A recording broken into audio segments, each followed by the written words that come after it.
노년층은 단백질을 얼마나 먹어야 근육 늘릴 수 있을까? 나이가 들수록 근육의 주성분인 단백질을 꾸준히 섭취해야 한다. 근육량이 부족해지면 신체 활동이 어려워질 뿐만 아니라 심장, 호흡기, 뇌 등 여러 질환 발병과 사망 위험이 증가하는데 근육이 빠지는 속도가 노년층으로 갈수록 빨라지기 때문이다.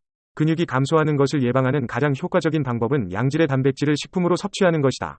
그렇다면 하루에 단백질을 얼마나 먹어야 할까? 단백질은 근육을 구성할 땐 물론 호르몬, 항체 등 면역물질, 머리카락, 손발톱 등을 형성할 때도 사용된다.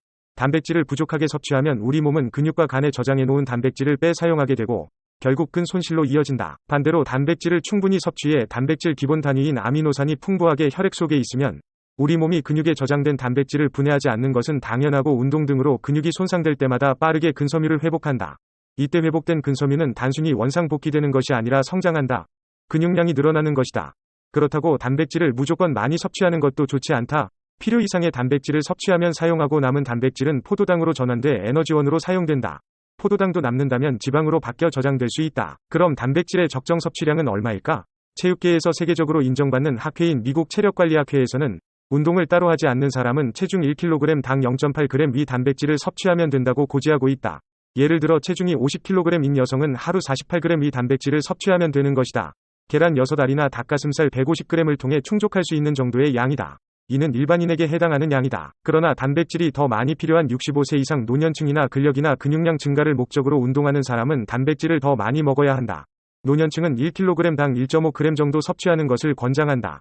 실제로 원광대 식품영양학과 손정민 교수 연구팀이 65세 이상 노인 3,236명을 대상으로 1kg 당 0.8g 미만만 단백질을 섭취하는 노인과 1kg 당 1.2g 이상 단백질을 섭취하는 노인의 건강 상태를 비교했는데 1.2g 이상 섭취하는 노인이 0.8g 미만 섭취하는 노인보다 근감소증 발생 위험이 2.4배 낮은 것으로 확인됐다.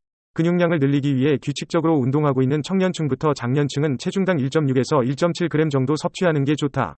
대회를 앞둔 보디빌더들은 kg당 2g까지 섭취하기도 한다. 물론 단백질만 많이 먹는 것으로는 근육의 밀도와 세기를 유지할 수 없다. 탄수화물을 포함한 규칙적인 식사와 운동이 병행돼야 한다. 탄수화물은 단백질을 분해하는 호르몬 분비는 감소시키고 합성하는 호르몬 분비는 증가시키는 역할을 한다.